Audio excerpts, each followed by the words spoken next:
এভাবে বাড়ি দিলে হবে? ভালো করে বাড়ি দে। ভাই এখানে কি করতেছেন? জমির সীমানা বের করে নিলাম। কেন?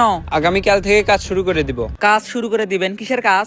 এই জায়গা অনেকদিন ধরে পড়ে আছে, তাই ভাবলাম এখানে গরুর খামার দিই। এখানে কেন গরুর খামার দিবেন? তাহলে কোথায় দিব? বাড়িতে দিবেন। বাড়িতে তো তেমন জায়গা নেই। আপনি কয়েকদিন আগে বললেন আপনি বাড়ি করবেন, এর জন্য বাড়ির জায়গা আব্বা আপনাকে লিখে দিল। এই জায়গা আমাকে লিখে দেওয়ার কথা। কাগজপত্রের সমস্যার জন্য আমাকে লিখে দেয়নি, কয়েকদিন পরে লিখে দিবে। আপনি আমার জায়গায় কেন গরুর খামার দিবেন? তোকে তো আব্বা এখনো জমি লিখে দেয়নি। জমি লিখে দেয়নি, দিবে। তার মানে তুই এখানে গরুর খামার করতে দিবি না? আপনি একটা জিনিস বোঝার চেষ্টা করেন, আপনি যদি এখন এখানে গরুর খামার দেন তাহলে 3 লক্ষ টাকার মতো খরচ হবে। 2 বছর পরে যদি আমি এখানে বাড়ি করি, আপনি কি খামার ভেঙে আমাকে বাড়ি করতে দিবেন? এতক্ষণ চুপ করেছিলাম, কিছু বলিনি। আমার জায়গায় আমি গরুর খামার দিব, তোর কি?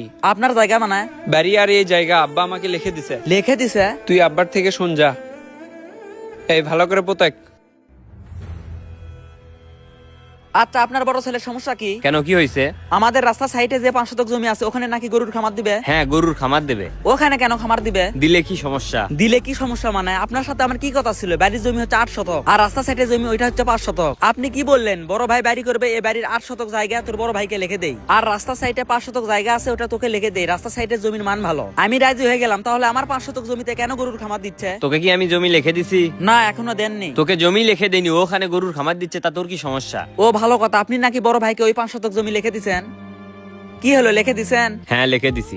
লিখে দিছেন মানে আপনি বড় ভাইকে বাড়ির জমিও লিখে দিছেন, ওই 5 শতক জমিও লিখে দিছেন। লিখে দেবো না, কি করবো? তুই কি ভালো? আব্বা, আপনি এসব কি বলতেছেন? আমি কিন্তু কিছুই বুঝতেছি না। এখন তো বুঝবি না, তুই এলাকার মধ্যে যেসব কাম করে বেড়াস না, সব মানুষ আমাকে জানায়। ও কাম করে বেড়ায় মানে? তুই জুয়া খেলিস, নেশা করিস, সেই জন্য তো তোর বড় ভাইকে সব জমি লিখে দিছি। কি? আমি নেশা করি, জুয়া খেলি, এসব আপনাকে কে বলছে? গ্রামের মানুষরাই তো বলতেছে। কে বলছে? তার নাম বলেন। আমি তো পাগল, আমি নাম বলি আর তুই কি ওর সাথে ঝগড়া কর? আমাকে দেখে কি আপনার মনে হয় আমি নেশা করি, জুয়া খেলি? তোর সাথে আমি বেশি পেশাল পাততে পারবো না। তুই ভালো হ, তোর ভাই তোর জমি তোকে লিখে দেবে। আমি কি ভালো হবো বলেন? আপনি বড় ভাইকে বাড়ি লিখে দিচ্ছেন, ওই 5 শতক জমিও লিখে দিচ্ছেন, 2 দিন পরে আমাকে বাড়ি থেকে বের করে দিবে না, আর কি কোনো নিশ্চয়তা আছে? তাহলে আমার ভবিষ্যৎ কি? আপনার বড় ছেলেকে বলে দিবেন আমার জমি যেন আমাকে বুঝিয়ে দেয়। জুবাইরের ভাই তো অনেক চালাক, জুবাইরের নামে মিথ্যা অপবাদ দিয়ে সব জমি লিখে নিছে। তুই তো মিথ্যা অপবাদ দিছিস। জুবাইর আব্বাকে বলছিস জুবাইর নেশা করে, জুয়া খেলে। আমি তো এত কিছু যাচাই করিনি। সুমন ভাই আমাকে 5,000 টাকা দিয়েছে, আমি কাজ করে দিছি। সত্যি কি শুন ভাই সব জমি লিখে নিছে? হ্যাঁ রে, আজকে সুমন ভাই আমাকে ডাকছে। তোর জন্য তো এসব হয়েছে। আমার আব্বা যে আমার সাথে এরকম করবে আমি ভাবতেও পারিনি। আসার পর থেকে শুধু বকর বকর করতেছিস, কি হয়েছে সেটা বল। কি আবার হবে? আমার আব্বা বড় ভাইকে বাড়ির জমি লিখে দিছে, আমাকে যে 5 শতক জমি লিখে দেওয়ার কথা সেটাও লিখে দিছে। কি বলিস এসব? বাড়িও লিখে দিচ্ছে, রাস্তার সাইডে যে 5 শতক জমি সেটাও লিখে দিছে। তোর আব্বা না কয়েকদিন আগে বললো বাড়ি তোর বড় ভাইকে লিখে দিবে আর রাস্তার সাইডে জমি তোকে লিখে দিবে। সেটাই তো কথা ছিল। আজকে সকালে রাস্তা থেকে ঘুরতে গেছি। কি বলিস এসব? মানুষ তোর আব্বাকে বলছে তুই নেশা করিস, জুয়া খেলিস, এসব বিশ্বাস করে তোর আব্বা তোর বড় ভাইকে জমি লিখে দিছে। তে আমি কি তোকে মিথ্যা কথা বলতেছি? এখন যে কি করব কিছুই বুঝতেছি না। এত বড় ঘটনা ঘটে গেল, মেম্বার সাহেবকে জানানো দরকার। মেম্বার সাহেবকে বলবো? বলে মেম্বার সাহেব যদি সমাধান করে দিতে পারে। আমি যে কুইন সাবানার সাথে কথা বলি, তুই তোর ভাবিকে কেন বলছিস? মেম্বার সাহেব বিশ্বাস করেন আমি বলিনি। তাহলে কে বলছে? আমি জানি না। মেম্বার সাহেব আসসালামু আলাইকুম। ওয়ালাইকুম আসসালাম। তোমরা মেম্বার সাহেব আমি তো বিপদে পড়ে গেছি। বিপদে পড়ে গেছো মানে? মেম্বার সাহেব আমার আব্বা বড় ভাইকে সব জমি লিখে দিছে। বড় ভাইকে লিখে দিছে মানে?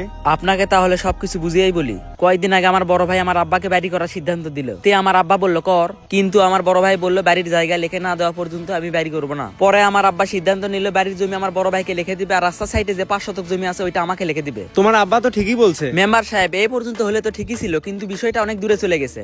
বিষয়টা অনেক দূরে চলে গেছে মানে? আমার আব্বা বড় ভাইকে বাড়ির জমিও লিখে দিছে, আমাকে যে 5 শতক জায়গা দেওয়ার কথা ছিল ওই জায়গাও লিখে দিছে। তোমার কথা সব আমার মাথার উপর দিয়ে যাচ্ছে। তোমার আব্বা বলছে তোমার বড় ভাইকে বাড়ির জমি লিখে দিবে, আর রাস্তা সাইডে যে 5 শতক জমি আছে সেটা তোমাকে লিখে দিবে। তাহলে পরবর্তীতে তোমার আব্বা তোমার বড় ভাইকে সব জমি কেন লিখে দিল? মেম্বার সাহেব আমার আব্বার ধারণা আমি নেশা করি, জুয়া খেলি, এর জন্য আমার বড় ভাইকে সব জমি লিখে দিছে। তোমার আব্বা নিজ ইচ্ছায় তোমার বড় ভাইকে জমি লিখে দিছে, তাহলে আমি এখন কি করব? মেম্বার সাহেব আপনি একটু আমার আব্বাকে বুঝান। আচ্ছা তোমরা এখন যাও, আমি তোমার আব্বার সাথে কথা বলতেছি। ঠিক আছে মেম্বার সাহেব, আসসালামু আলাইকুম। ওয়ালাইকুম আসসালাম। এ করিম ভাইকে ফোন দে তো। মেম্বার সাহেব ছোট ফোন বাসায়। ছোট ফোন নিয়ে আয় যা। আমার মনে হয় না তোর বড় ভাই তোকে জমি বুঝিয়ে দিবে। দেখি মেম্বার সাহেব কি করতে পারে। আমার কি মনে হচ্ছে জানিস? কি মনে হচ্ছে? তোর বড় ভাই তোর আব্বার কাছ থেকে চক্রান্ত করে সব জমি লিখে নিছে। আগামীকাল আমি গুলটেকে পাঠাবো, আপনি গুলটেকে টাকা দিয়ে দিন। আচ্ছা ঠিক আছে। মেম্বার সাহেব ডাকছিলেন, কিছু বলবেন নাকি? করিম ভাই আপনার বাড়িতে কি হয়েছে? মেম্বার সাহেব তেমন তো কিছু হয়নি। তেমন কিছু হয়নি মানে আপনার ছোট ছেলে তো আমার কাছে আসছিল। আমার ছোট ছেলে আপনার কাছে আসছিল, এসে কি বলছে? আপনি নাকি আপনার বড় ছেলেকে বাড়ি লিখে দিয়েছেন। ছোট ছেলেকে যে 5 শতক জমি লিখে দেওয়ার কথা সেটাও নাকি বড় ছেলেকে লিখে দিয়েছেন। হ্যাঁ মেম্বার সাহেব, বড় ছেলেকে সবকিছু লিখে দিছি। বড় ছেলেকে সবকিছু লিখে দিয়েছেন, তাহলে ছোট ছেলের ভবিষ্যৎ কি? ছোট ছেলে তো নষ্ট হয়ে গেছে, এই কারণে ওকে জমি লিখে দেয়নি। নষ্ট হয়ে গেছে মানে? মেম্বার সাহেব আপনি একটা জিনিস বোঝার চেষ্টা করেন, আমার ছোট ছেলে নেশা করে, জুয়া খেলে, আরো অন্যান্য খারাপ অভ্যাস আছে, তাহলে ওকে আমি কেমনি জমি লিখে দেবো? আপনার ছোট ছেলেকে দেখে তো এরকম মনে হয় না। আমিও তো প্রথমে বিশ্বাস করিনি, গ্রামের মানুষেরা আমাকে বলতেছে, আমার বড় ছেলেকে বলতেছে এসব কি মিথ্যা। আচ্ছা গুলটে, জুবাইর ছেলেটা কেমন? মেম্বার সাহেব জুবাইর ছেলেটা অনেক ভালো, আমার যদি মেয়ে থাকতো তাহলে ওকে দিয়ে বিয়ে দিতাম। করিম ভাই আপনার ছেলেকে আপনি ভুল বুঝতেছেন। আপনার ছেলেকে আপনি যেরকম ভাবতেছেন আসলে আপনার ছেলে সেরকম না। আর কিছু বলবেন? জমি লিখেই দিয়েছেন, তাহলে আমি আর কি করব? আচ্ছা মেম্বার, তাহলে আমি গেলাম। নিজেদের মধ্যে কি একটা অবস্থা। গুলটে তোর ভাবির ভাত রান্না করা হয়েছে? এতক্ষণে হয়ে গেছে। চল চেয়ারগুলো নিয়ে আয়।